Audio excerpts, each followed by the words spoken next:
What's the most dangerous obstacle standing between you and extraordinary achievement? It's not lack of knowledge. It's not insufficient resources. It's the quiet, constant pursuit of trying to be a good person. You heard me correctly. Stop trying to be a good person. That desire for moral approval, that need to be seen as nice, kind, and agreeable, might be the very chain holding you back from genuine transformation. I'm not suggesting you become cruel or unethical. I'm challenging you to replace the flimsy standard of goodness with the concrete foundation of growth. Look around this room. Every person here was raised with the same basic instruction. Be good. Parents said it. Teachers repeated it. Society reinforced it. Yet that simple phrase might be responsible for more mediocrity, more unrealized potential, and more quiet desperation than almost any other idea. Why? Because being good is passive. It's defensive. It's about avoiding mistakes rather than creating value. It's about pleasing others rather than becoming your best self. How many opportunities have you declined because good people don't take risks? How many honest conversations have you avoided because good people don't create conflict? How many bold ideas have you silenced because good people don't stand out? I once mentored a brilliant young entrepreneur. We'll call him Robert. Robert had revolutionary ideas, exceptional work ethic, and natural leadership abilities. But his business constantly hovered near failure. After watching him operate for several months, I identified the problem. Whenever he needed to make a difficult decision, he would ask himself, what would a good person do? Instead of asking, what would create the greatest value? When an employee consistently underperformed, Robert kept them on because good people don't fire others right before the holidays. When he needed to raise prices to remain profitable, he hesitated because good people don't charge more during tough economic times. When competitors used aggressive tactics, he refused to respond because good people turned the other cheek. His business nearly collapsed. Not because he wasn't talented, not because his ideas weren't valuable, but because he substituted moral approval for measurable results. Then something changed. After a particularly difficult quarter, Robert made a decision. He told me, I'm done trying to be good. From now on, I'm focused on being effective. Within 6 months, his company transformed. He began making decisions based on growth rather than approval. He implemented necessary changes. He had difficult conversations. He took calculated risks. Within a year, his revenue tripled. What changed? Not his character, not his values. What changed was his fundamental standard for decision-making. He stopped filtering choices through the lens of what a hypothetical good person would do,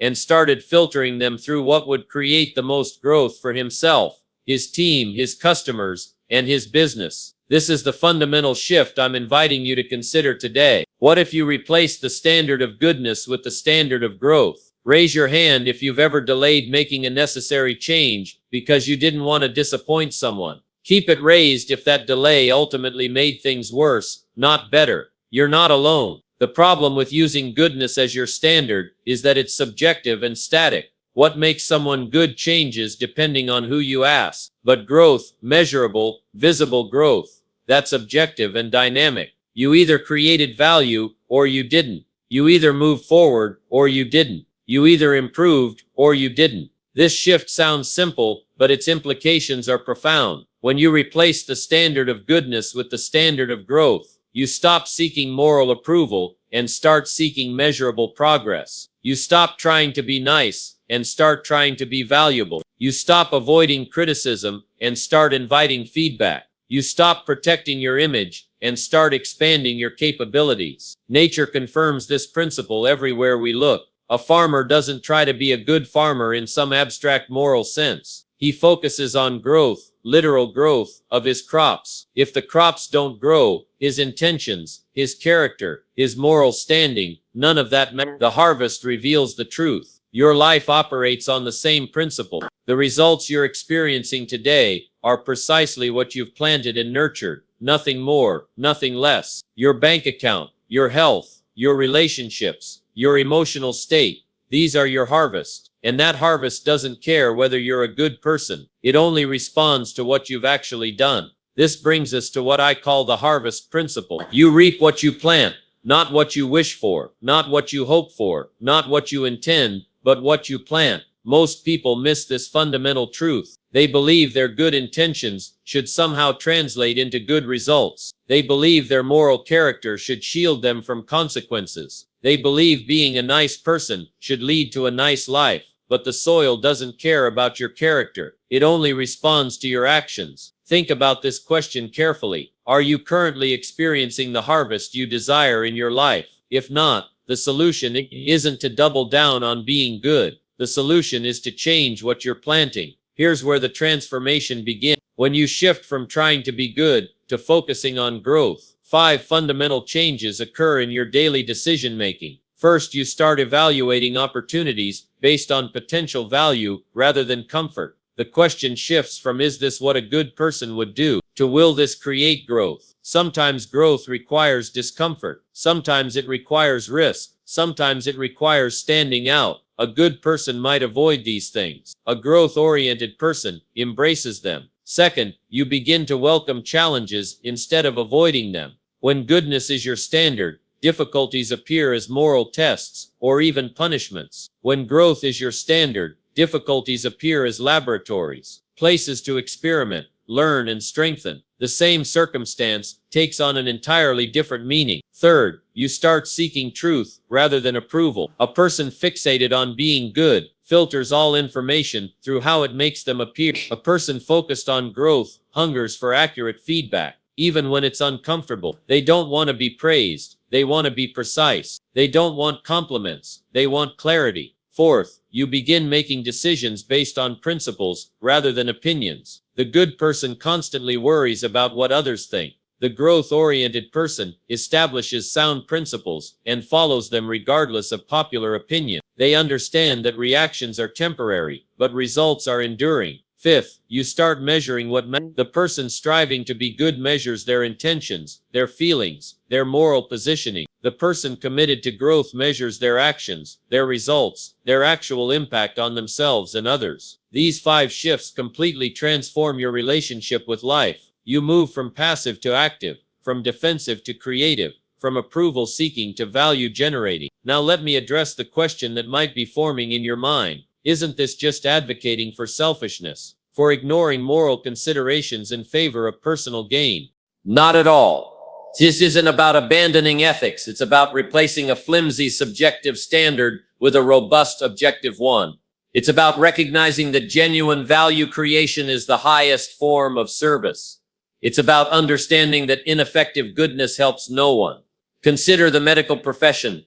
Would you rather be treated by a surgeon who is very nice but hasn't improved their skills in 20 years, or one who is somewhat abrupt but constantly refines their techniques to save more lives? The good person surgeon might make you feel comfortable before the operation. The growth-oriented surgeon will keep you alive afterward, which creates more actual value. This concept applies in every area of life. The parent who focuses on growth rather than just being seen as a good parent raises more capable, resilient children. The teacher who prioritizes student development over being liked creates more educated, prepared students. The business owner who emphasizes value creation over approval builds enterprises that genuinely improve people's lives. Let me tell you about Marion. Marion spent years trapped in what she called the good daughter syndrome. As the oldest child in her family, she dedicated herself to caring for her aging parents. She never moved more than 10 miles from her childhood home. She called daily. She handled every crisis. She put her own dreams on hold year after year. From the outside, Marion was the definition of a good person. She received constant praise for her selflessness, but privately she was withering. Her potential remained unexpressed. Her gifts remained undeveloped, and a resentment began growing that threatened to consume her love for the very parents she was trying to help.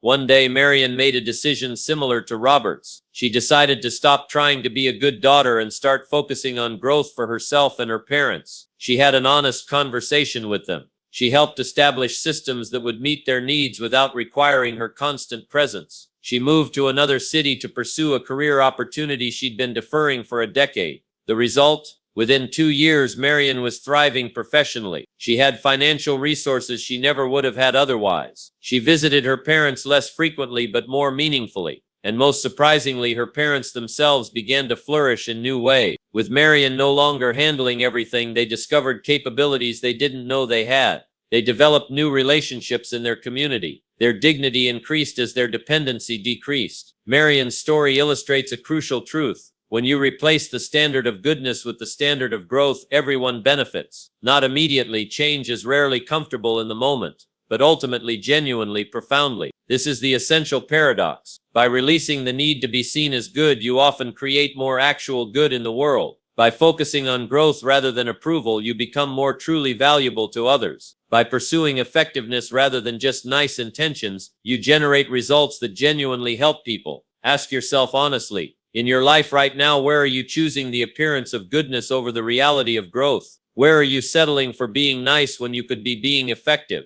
Where are you avoiding necessary discomfort because good people don't rock the boat? These questions aren't comfortable. They're not meant to be. Growth rarely emerges from comfort. Transformation rarely occurs without disruption. This shift from pursuing goodness to pursuing growth isn't just a nice idea, it's aligned with the fundamental laws that govern achievement. These laws operate whether you acknowledge them or not, whether you like them or not, whether you believe in them or not. The first and most important law is this: life responds to action, not intention. This truth is so simple yet so profound that most people miss it entirely. They believe somehow that wanting good things, having good character, or intending good outcomes should produce results. But the universe doesn't operate on that frequency. Your garden doesn't care if you're a nice person. It cares if you plant the seeds, pull the weeds, and water the soil. Your body doesn't know your intentions to get healthy. It only responds to what you eat, how you move, and whether you rest. Your bank account doesn't know you deserve more money. It only knows what you've earned and what you've spent.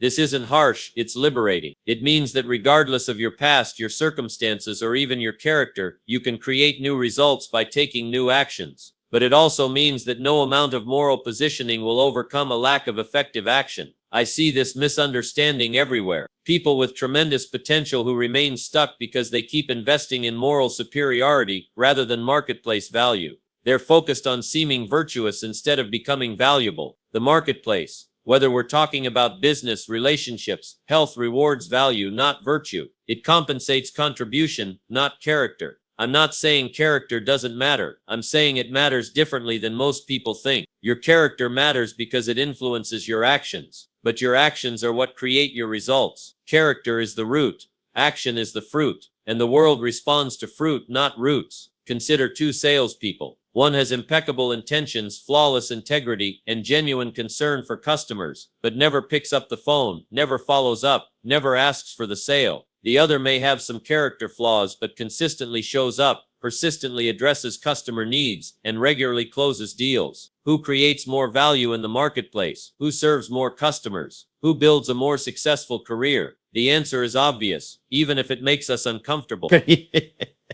Again, I'm not advocating for compromised ethics. I'm highlighting that good intentions without effective action create no value, and creating no value helps no one, not you, not your family, not your community. This brings us to the second fundamental law. Difficulties are laboratories, not punishments. The person trying to be good often views challenges as moral tests, or even divine retribution. What did I do to deserve this? They ask, as if difficulty must be connected to some personal failing. But when you make growth your standard rather than goodness, difficulties transform from punishments into laboratories, places to experiment, learn, and strengthen. The same circumstance takes on an entirely different meaning. Consider someone who loses their job. The person focused on being good might think, this isn't fair. I was a loyal employee. I did everything right. I don't deserve this. Their focus on moral deservingness blinds them to opportunity and keeps them stuck in resentment. The person focused on growth thinks differently. This circumstance, while challenging, contains opportunities for development. What can I learn? How can I use this situation to build new skills, make new connections, or discover new possibilities? Same circumstance, radically different interpretation. And that interpretation determines what actions follow, which ultimately determines results. This perspective transforms how you approach every difficulty in life. Financial setbacks become financial education. Relationship challenges become relationship refinement. Health issues become catalysts for lifestyle improvement. When you stop viewing difficulties as punishments for being bad and start viewing them as laboratories for becoming better, you extract value from situations that defeat most people. You turn obstacles into assets. You convert problems into progress. But this perspective only works if you truly abandon the good person paradigm. As long as you're calibrating your worth against some moral yardstick, difficulties will always feel like judgments rather than opportunities. This brings us to the third fundamental law. Life moves in seasons, not straight lines. Most people expect that if they're good enough, their lives should follow a steadily improving trajectory. Each year should be better than the last. Each effort should produce immediate positive results. But that's not how life works. Life moves in seasons, not straight lines. There are seasons of planting and seasons of harvest.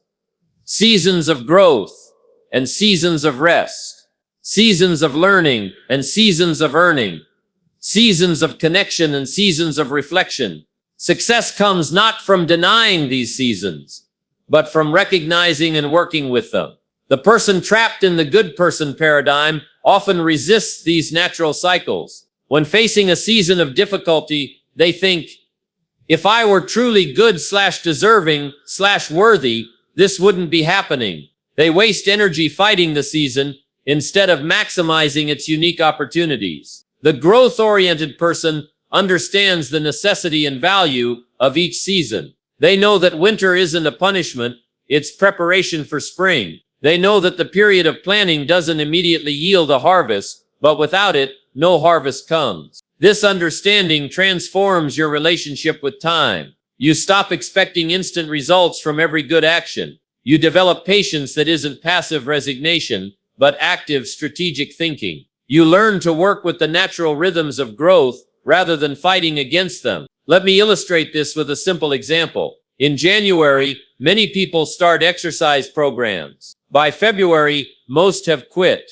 Why? Because they didn't immediately see results, and they interpreted this lack of visible progress as failure or punishment. I've been good for 2 weeks. Where are my results? But the person who understands seasons knows that physical transformation follows predictable patterns. First comes increased capacity with no visible change. Then comes discomfort as the body adjusts. Only later come the visible results, sometimes weeks or months after beginning. By understanding this natural sequence, they persist through the early seasons where most people quit. This principle applies to every area of life. Business, relationships, skill development, personal growth, all follow seasonal patterns rather than linear progression. When you align your expectations and actions with these natural cycles, you stop being disappointed by normal processes and start leveraging them strategically. Of course, understanding these laws intellectually isn't enough.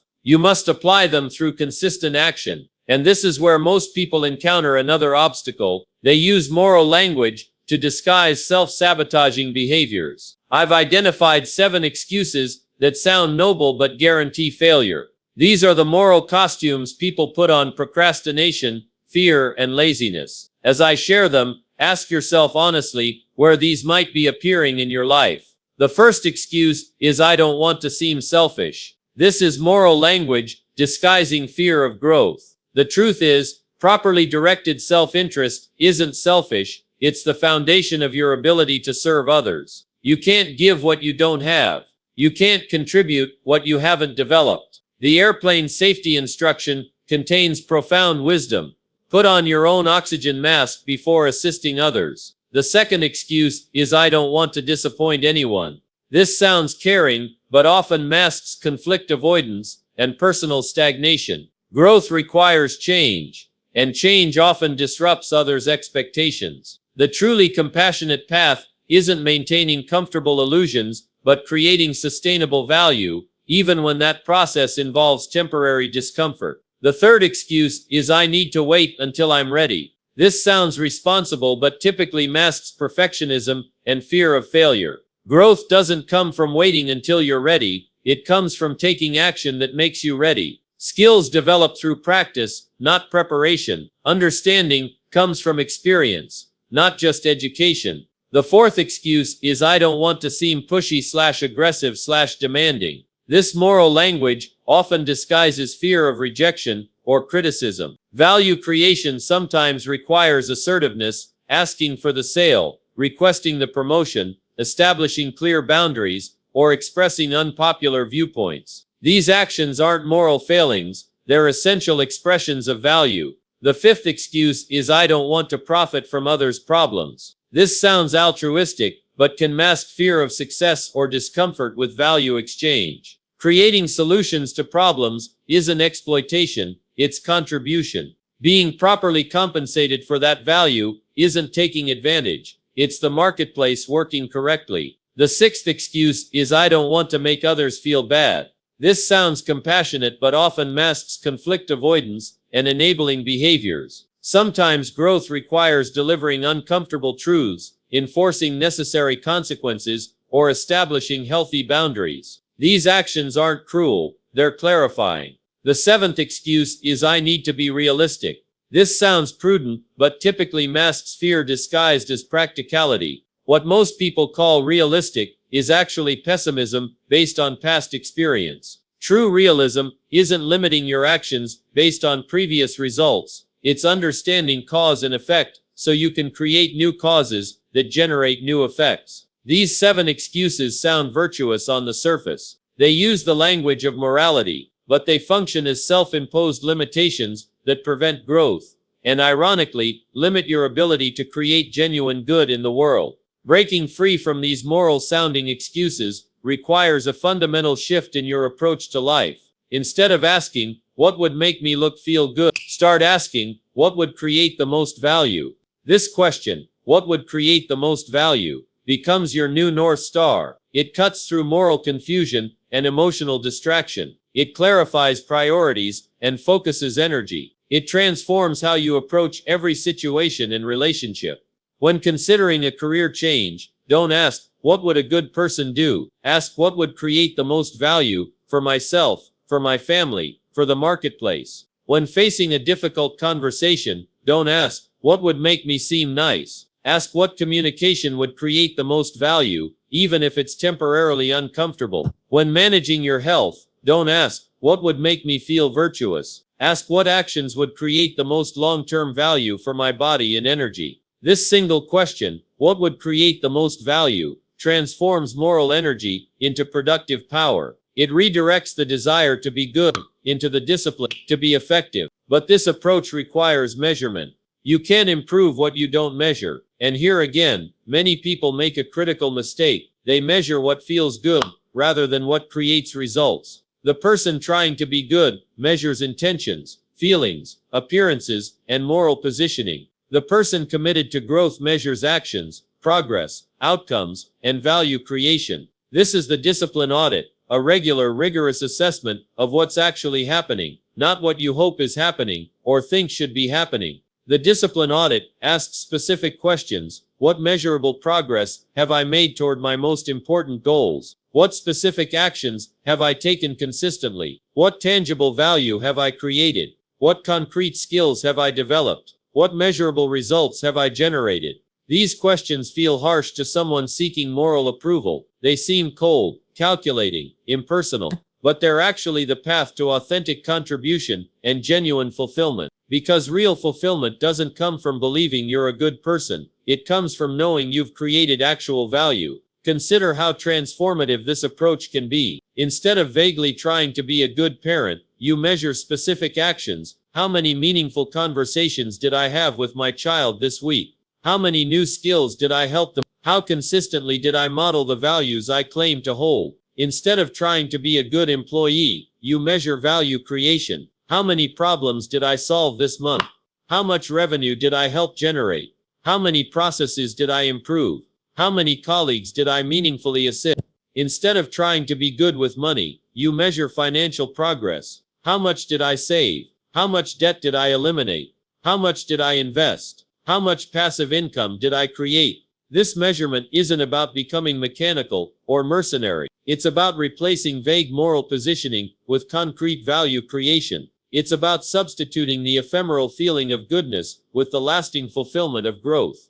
When you make this shift, when you replace the standard of goodness with the standard of growth, you transform your relationship with achievement itself. Success is no longer something you hope you deserve because you're good enough. It becomes something you methodically create through consistent, strategic action. This perspective liberates you from the exhausting cycle of moral evaluation. You're no longer constantly wondering if you're good enough, deserving enough, worthy enough. You're focused instead on becoming valuable enough, skilled enough, effective enough. And remarkably, this focus on growth rather than goodness often leads to outcomes that look remarkably like what most people would call goodness, just by a different route. The person focused on growth rather than moral approval often ends up being more genuinely helpful to others because they've developed something valuable to contribute. They often end up being more truthful because they value accurate feedback over comfortable illusion. They often end up being more compassionate because they understand that everyone is on their own growth journey with their own lessons to learn. Real virtue isn't performative goodness for social approval. It's the practical wisdom that comes from dedicated growth. It's character forged through challenge, perspective gained through persistence, and compassion developed through confronting personal limitation. So what specific disciplines actually create extraordinary results? What daily actions, if consistently applied, transform your life more powerfully than a lifetime of trying to be a good person? I've identified 6 daily disciplines that form the architecture of achievement. These aren't personality traits or character qualities. They're specific actions that anyone can implement regardless of background, circumstances, or natural inclinations. And here's what's crucial to understand. These disciplines aren't morally neutral. They aren't separate from ethics or values. They're the highest expression of genuine contribution, the practical manifestation of creating real value rather than just appearing virtuous. The first daily discipline is purposeful study. Most people approach learning casually, randomly, passively. They absorb whatever information happens to cross their path. They read what everyone else is reading. They learn only when circumstances force them to learn. The growth-oriented person takes a completely different approach. They dedicate time every single day to strategic, intentional learning. They select specific knowledge that serves their objectives. They study the principles, patterns, and practices of those who have created results similar to what they desire. This doesn't require formal education or massive amounts of time. It requires 30 minutes of focused attention daily on material that challenges, stretches, and expands your thinking. Reading substantive books, studying your field, learning from both successes and failures, yours and others. Consider this statistic. The average American watches over 4 hours of television daily, but reads less than 4 minutes of substantive material. Is it any wonder the average results are so far below the average potential? If you dedicated just 30 minutes daily to purposeful study in your field, 30 minutes that most people waste on entertainment or distraction, that's 182 hours annually of focused learning your competitors aren't getting. How would that impact your results over 3 years, 5 years, a decade? The second daily discipline is strategic planning. Most people start their day reactively, responding to whatever demands immediate attention. They operate from their inbox rather than their priorities. They confuse activity with accomplishment. The growth-oriented person begins each day with strategic planning. They clarify their highest priorities. They identify their most valuable activities. They create a deliberate plan for how they'll invest their time, energy, and focus before the day's demands come flooding in. This discipline requires just 15 minutes. 15 minutes of planning to save hours of wasted effort. 15 minutes of strategy to prevent countless minutes of confusion. 15 minutes of clarity to eliminate endless moments of frustration. Ask yourself honestly, how often do you end your day having been busy but not productive? How frequently do you work hard but make minimal progress on what matters most? This gap between effort and results usually indicates a lack of strategic planning. The third daily discipline is value creation. Most people approach their work with a get-through-it mentality. They focus on completing tasks rather than creating value. They measure busyness rather than effectiveness. They confuse means with ends. The growth-oriented person measures their day not by time invested, but by value created. They constantly ask, how is this activity generating value?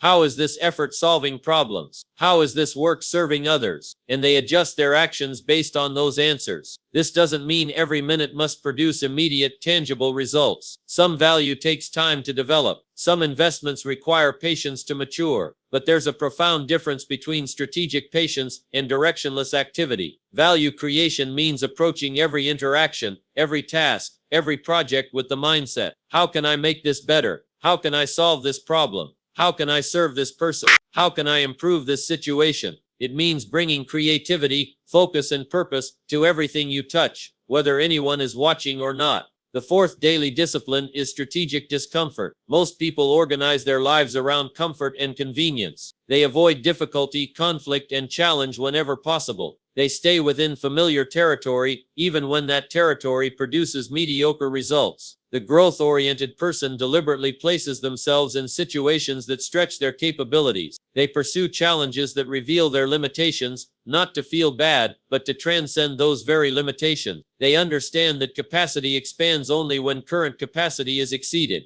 This discipline isn't about needless suffering or pointless risk. It's about strategic discomfort, challenges specifically selected to develop the capabilities necessary for your next level of achievement. If you're uncomfortable with public speaking but need that skill to advance, strategic discomfort means volunteering for presentation opportunities. If you avoid difficult conversations but need that ability to lead effectively, strategic discomfort means initiating those conversations rather than postponing them. If you resist financial analysis but need that knowledge to grow your business, strategic discomfort means studying accounting principles despite the mental strain. Each instance of strategic discomfort deposits something valuable into your character account: confidence, skill, perspective, resilience. And over time, these deposits compound into capabilities that far exceed what most people ever develop. The fifth daily discipline is honest self-evaluation. Most people avoid looking directly at their results. They rationalize shortcomings. They attribute failures to external factors. They focus on intentions rather than outcomes. They confuse effort with achievement. The growth-oriented person regularly conducts a fearless inventory of their strengths, weaknesses, opportunities, and threats. They measure results objectively. They seek feedback actively. They assess progress regularly. And most importantly, they adjust their approach based on what they discover. This discipline requires courage. It's easier to blame circumstances, other people, or bad luck than to confront your own limitations. It's more comfortable to focus on what you did right than to analyze what you did wrong. It's less painful to highlight others' shortcomings than to acknowledge your own. But honest self-evaluation is the fastest path to improvement. It's the most direct route to effectiveness. It's the surest way to translate experience into expertise. Consider two professionals with identical experience, 10 years in the same field. One practitioner has had the same year 10 times, repeating the same patterns without evaluation or adjustment. The other has had 10 distinct years of growth, each one informed by honest assessment of the previous year's results. Despite identical time invested, their capabilities will differ dramatically. The sixth daily discipline is purposeful association. Most people allow their relationships to develop randomly, based on proximity or convenience. They spend time with whoever happens to be around. They absorb the attitudes, beliefs, and expectations of their incidental associations. The growth-oriented person carefully curates their relationships. They seek out people who challenge them, elevate their thinking, and model the results they desire. They gradually distance themselves from relationships that reinforce stagnation, victimhood, or mediocrity. This isn't about discarding people during difficult seasons or only associating with successful individuals. It's about being intentional with your relational investments, recognizing that you become similar to those you spend the most time with. If you're the smartest person in every room you enter, you're in the wrong rooms. If everyone around you shares your exact beliefs and perspectives, you're missing opportunities for growth. If no one in your life has achieved what you aspire to achieve, you lack crucial models for success. These 6 disciplines: purposeful study, strategic planning, value creation, strategic discomfort, honest self-evaluation, and purposeful association, create more meaningful progress than decades of trying to be a good person in some vague general sense. And here's what's remarkable.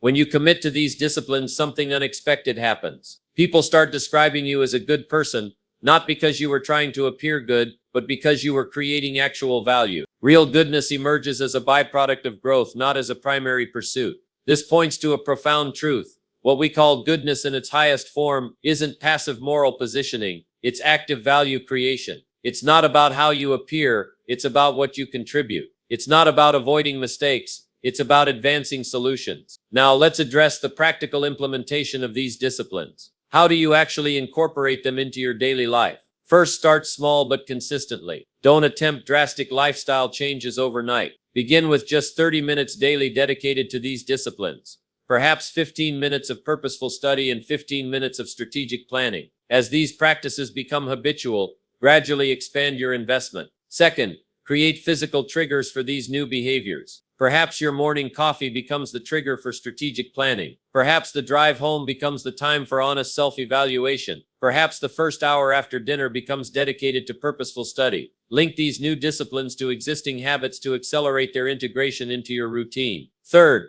track your adherence to these disciplines with a simple checklist or journal. Each day, record which disciplines you practiced and any insights you gained. This creates accountability, builds momentum, and provides encouraging evidence of your commitment over time. Fourth, find an accountability partner, someone also committed to growth rather than just goodness. Meet regularly to discuss your progress, share insights, and reinforce your mutual commitment to these disciplines. This relationship itself becomes an expression of purposeful association. Fifth, review and refine your approach monthly. Which disciplines are generating the most value? Which need adjustment? How can you increase their effectiveness? This meta-discipline, evaluating the effectiveness of your disciplines, accelerates your progress exponentially. As you implement these practices, something remarkable will happen. You'll begin experiencing what I call the compound effect of disciplined growth. The compound effect works like compound interest in finance. Small, consistent investments yield modest initial returns. But over time, as those returns themselves begin generating additional returns, the growth curve steepens dramatically. What starts as barely perceptible progress eventually creates explosive results. Most people overestimate what they can accomplish in a week, but drastically underestimate what they can achieve in a year of consistent discipline. They become discouraged during the early phase when results remain modest. They quit just before the compound effect would have transformed their situation entirely. Consider this example. If you improve just 1% daily in your most important skill, after 1 year you're 37 times better than when you started. Not 365% better, 3,700% better, due to the compound effect. Small improvements consistently applied yield extraordinary results over time. This is why the most important element in this entire system is patience. Not passive waiting, but active persistence. The patience to continue these disciplines when results aren't yet visible. The patience to trust the process when progress seems slow. The patience to maintain consistency when excitement fades and resistance rises. The growth-oriented person understands that overnight success is a myth, but inevitable success is a reality. If you align your daily actions with the fundamental laws that govern achievement, this perspective transforms your relationship with time itself. You stop expecting instant results from every good action. You develop the strategic patience that comes from understanding how growth actually works. You recognize that the most valuable harvests require the longest growing seasons, but they're worth the wait. To help you maintain this perspective, I recommend creating what I call a success journal. This isn't a gratitude journal or a diary, though those have their place. This is a specific record of your growth journey. In this journal, document 4 things daily. First, which growth disciplines you practiced. Second, what specific value you created.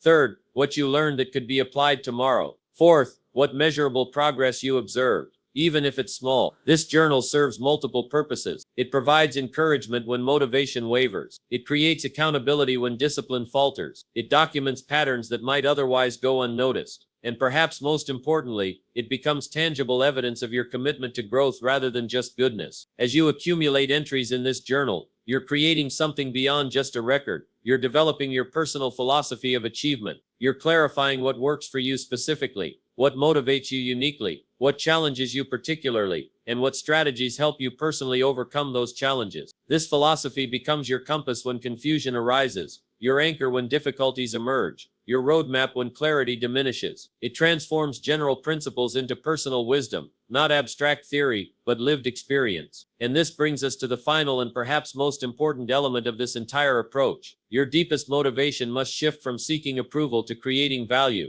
As long as you're fundamentally driven by the desire to be seen as good by others, or even by yourself, you'll remain vulnerable to manipulation, prone to inconsistency, and limited in your impact. But when your core motivation becomes creating genuine value, solving real problems, serving actual needs, generating true solutions, you develop a stability and power that transcends circumstance. The approval of others is beyond your control. The opinions of even those closest to you will fluctuate based on factors you cannot manage. If your sense of worth depends on these assessments, you'll spend your life on an emotional roller coaster, constantly adjusting your behavior to accommodate others' expectation. But your ability to create value, that remains within your control regardless of circumstances. No economic downturn, no criticism, no rejection can prevent you from developing skills, solving problems, and serving others, unless you allow it to. This shift from approval seeking to value creation stabilizes your emotional foundation. It clarifies your decision-making process. It simplifies your priorities. And ironically, it often generates the very approval you would have sought directly, just as a byproduct rather than a primary pursuit.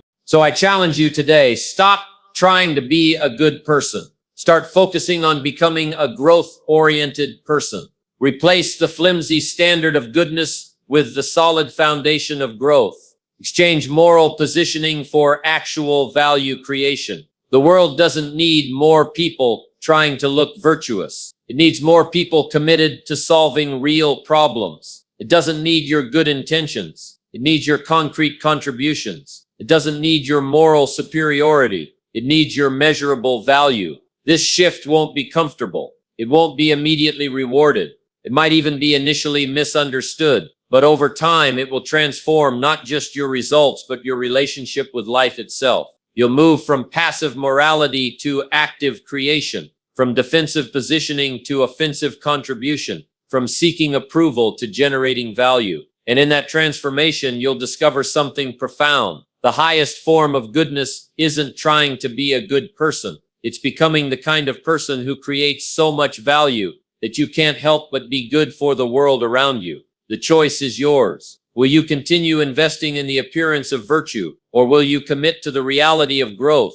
Will you keep seeking moral approval, or will you start creating genuine value? The actions you take after hearing these words will answer that question more honestly than any verbal response. The disciplines you implement or neglect will reveal your true priorities more accurately than any stated intention. I challenge you to leave here today with a simple commitment. For the next 30 days, dedicate just 30 minutes daily to the 6 disciplines we've discussed. 30 minutes that most people waste on distraction or entertainment. 30 minutes that consistently invested will begin generating returns that compound throughout your lifetime. That commitment, simple but powerful, might be the dividing line between the life you've settled for and the life you're capable of creating. Between perpetual moral positioning and genuine value contribution. Between trying to be a good person and becoming a truly effective one. The decision is yours, and it begins not tomorrow, not someday, but in this moment, with your next action after these words conclude. What will you choose?